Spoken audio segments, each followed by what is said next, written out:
Welcome into the latest edition of ESPN FC. I'm Dan Thomas, joined by Shaka Hislop and Stevie Nicol. Only one place to start today's show, and that's, of course, with the news that Erling Haaland, according to reports, is going to Manchester City next season, and for a lot of money. 75 million euros, of course, is the buyout clause. That's being reported. Wages to be £350,000 a week. That's over $18 million a year, and it'll be a 5-year contract that runs through to 2027. Well, for more on this, Nedum's here, but we don't really care about Nedum for the moment. It is all about, according to, by the way, a number of newspapers across the world, Jan, have described you as Erling Haaland's spokesman, citing your tweet saying that it's a done deal.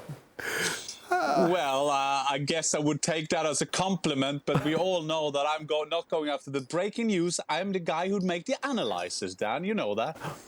Of course, Jan, although 10% of that wouldn't be too bad, would it, if you got a commission for it? Jan, just tell us how this process all played out.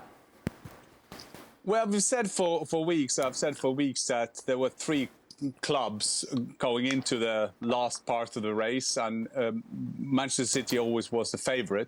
Real Madrid were the outsider chance, and Bayern Munich desperate to be on board.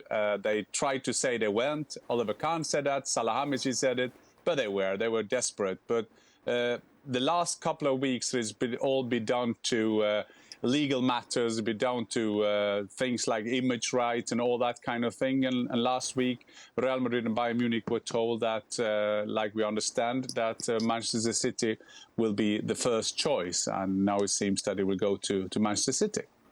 Why, Jan? Why City?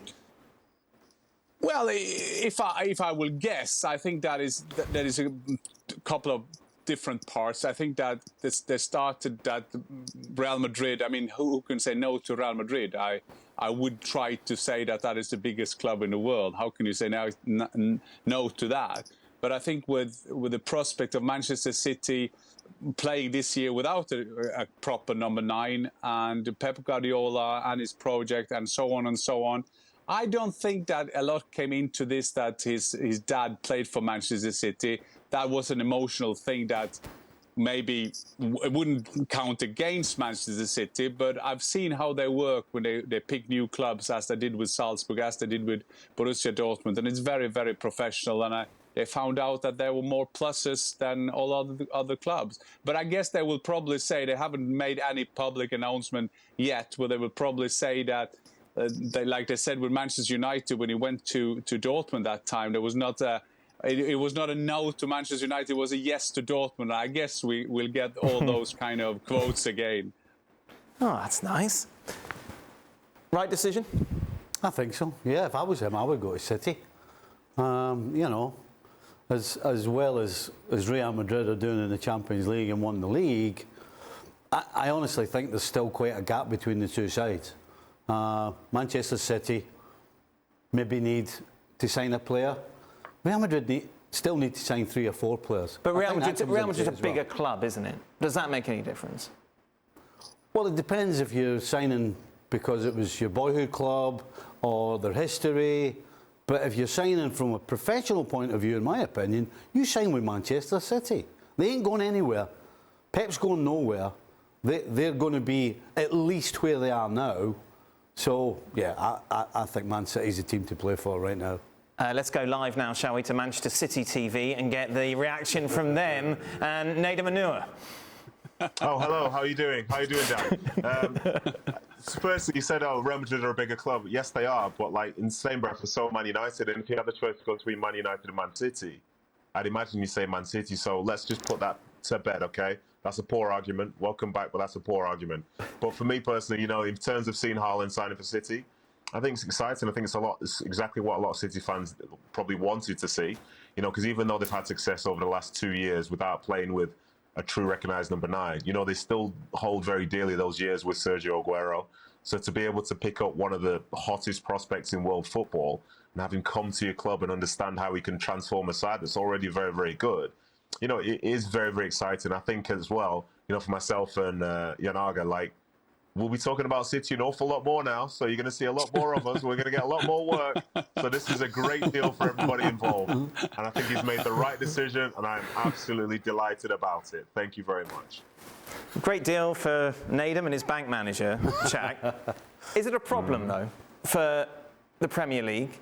Considering City, they're favourites to make it another title, that's 4 wins out of 5. Well, it depends on how you define this as being a problem. If good teams are getting better in the world game, I don't see that as being much of a problem. But maybe to the detriment of the competition of the league. Well, you have to raise your game accordingly. Everybody else has to raise their game. Not all owners have got billions of oil money. No, but everybody else has to raise their game accordingly. We've been having this discussion around City, their spending and their successes, and you see Liverpool raised to meet that challenge without spending the billions that Manchester City have, without spending anywhere near that Manchester United have. And that's the pressure here. How do you run your business? How do you run your club in a way that sees you compete? I think it lifts the level. It forces the league to lift itself, to match what Manchester City are doing. I don't see good teams getting better as being a problem in the slightest.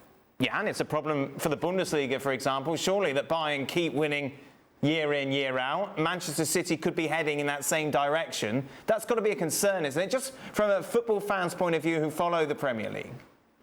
Well, first of all, you can't compare the two teams because Bayern Munich normally buy the players from the opposition in the Bundesliga. So last year, RB Leipzig was very close to they were second in the league.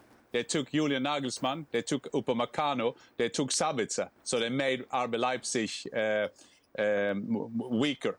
So I don't think this is a big problem. I think that will always be the case. We can have the big discussion about all the money in the world kind of discussion, but I think that is the thing that they will give him on a.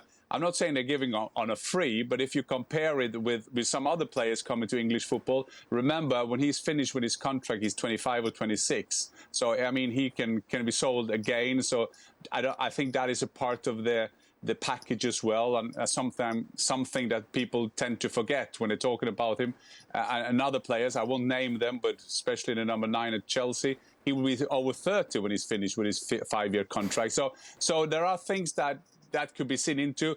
This is mad anyway. I was in English football at the time. I remember Chris Sutton went to, was it Blackburn for £5 million? I thought that was the highest fee I've ever seen in my life. And now we're talking about the hundreds going out there. I'm kind of surprised that you're talking about the competition. Because there have been teams in the history of English football that you could say have dominated. Liverpool in the 80s, yep. United in the 90s. Nobody had a problem with the competition. And English football is always throwing somebody up that will battle with whoever's at the top of the tree. So I don't see that changing at all. And by the way, if somebody as good as Man City and the football that they play is going to win 4 or 5 years in the trot, do you know what? I'd rather sit and watch a team as good as that every weekend than watch 4 or 5 mediocre teams battling it out to win the title. I'd rather have that every day of the week. Really? Every day of the week. Nedum, you were shaking your head at me as well. What's wrong? Yeah, it's because you're just trying to rile people up. You know what I mean? This is what you do. And I think the point that Jan Arge made was exactly right. Like in Germany, in the Bundesliga, it does feel a little bit like Bayern take the pick of the players like that. But for City, they don't really do that. For Liverpool, they don't really do that. Chelsea's not really doing that. And they do have a lot of money. They have a lot of resources. Yes, we can see that. But like I say, I think it would be more unfair if they were literally dismantling some of the other sides by literally taking away all their talent, all their resources and the like. And I don't think they do that. So in Haaland coming in, it's exciting. There's obviously no guarantee of success as well. But the Premier League is still very, very competitive. Liverpool doing what they're doing. Chelsea doing what they're doing. United might come back. Who knows? Look, I'm not playing devil's advocate here, but you're saying the Premier League is very competitive. Is it? Yeah, but, Well, yeah. but Dan, We've talked- Dan, have a look at the 4 teams in the Champions League. I mean, we'll probably talk about that later with Manchester City in the Champions League. I mean, Grealish, if he scored those 2 goals, I mean, that is the best investment Manchester City has ever done. That is the small details. I think it's quite interesting to see that the competition is now against Bayern Munich or Real Madrid or Barcelona if they come back with PSG with all their kind of players. I think it's quite interesting to see how Pep is developing at the moment. Last season he took in Grealish. That was not a typical Pep Guardiola player. Now he's taking in a big number 9. But having said that, a lot of people saying, yeah, but he can't work with big number 9s. But Erling Haaland is not only a big number 9, he's also counter-attack players, he's a young players developing. I think it's quite interesting to see one of the best football brains in the world trying new ideas out there. Nedum. Yeah, I was just going to say, Dan, I said it's good to see you back. I was lying. Bring back all the other people. You know what I mean? But yeah, thanks for everything you do, though. Thank you. So there's no concern at all that Manchester City could win the next 9 leagues. No, so you did this. fine. You did this. I'll bet you don't win the next 9.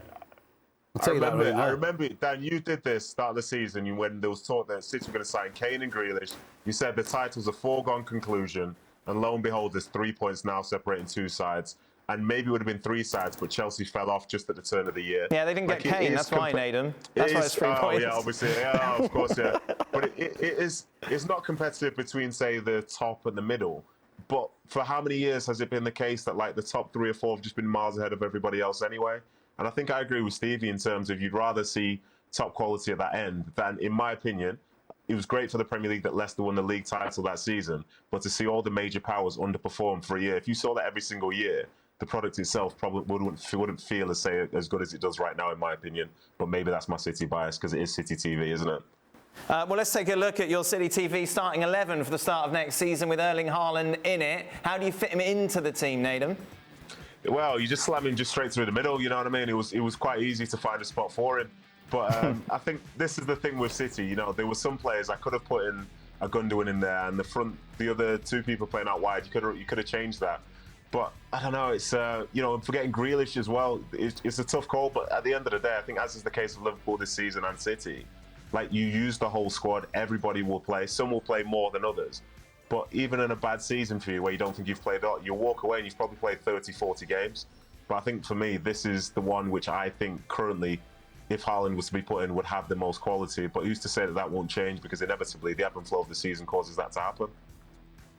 But I think one of the most, if you see that team, Dan, in the terms of what you try to suggest, I think what is frightening, and I think one of the things that will attract any striker, if you see the people around you, with De Bruyne, with Silva, with Foden, and I mean Mahrez. I mean that is a dreamland for any striker because you know that you will get good passes, you get good crosses, and I think that is if you see. For one of the main reasons for a striker going to Manchester City, that will be that one. They will score awful lot of goals, and the number 9 will get his fair share of that amount.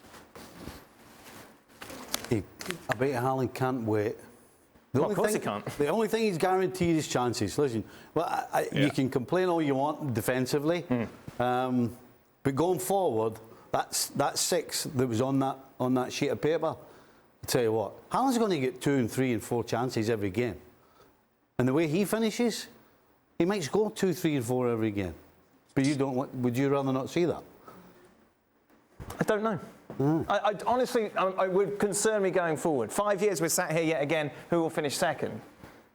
As opposed to who's going to win the league. But then to your point, whoever Haaland joins in that shortlist, Real Madrid and Bayern Munich, you have the same discussion around that league. So I don't know why this is any different or why City I'm not saying it's different. Why City don't have a responsibility or the league doesn't have a responsibility. I also think there's greater parity in the Premier League than in many of the other leagues with some of the tables, say, and their spending power as compared to mid-table to top of the table.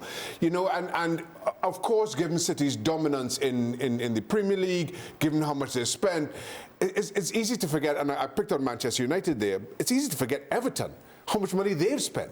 And yet they are battling relegation. So it's not as though clubs are unable or unwilling to spend money in the Premier League. They just haven't put the kind of thought or care into it as the results show. Nadim has his hand up. Oh. Yeah, I had my hand up just because when we think about this, you know, you're talking about 5 years where City might win the league, and who knows, maybe they might, and maybe we'll have this conversation in a different manner in all those years to come. But you don't only win a Premier League title by playing City 38 times. You know, you literally play them twice. So if you as a football club can develop and bring in the right players for yourselves and improve on season, then it will be more competitive at the top. Like Chelsea haven't struggled because City have been great. Chelsea have struggled because Chelsea have struggled in key moments. The same reason Man United have struggled. So there is scope for other people to get better. But I think at times, I think it was 2 months ago, the talk was City were boring because they win all the time. And then Liverpool win, it's like, oh, maybe Liverpool boring. But it's just because those two teams are performing to the best of their capabilities, whereas others haven't hit that yet. So it's not competitive. It's just that other teams haven't been able to maximise what they have just yet. But who's to say that they can't do that in the summer with a signing of their own that can make a big difference? Well, thank you very much for watching ESPN on YouTube. For more sports highlights and analysis, be sure to download the ESPN app. And for live streaming, premium content, and let's not forget as well, ESPN FC 7 days a week. Subscribe to ESPN Plus.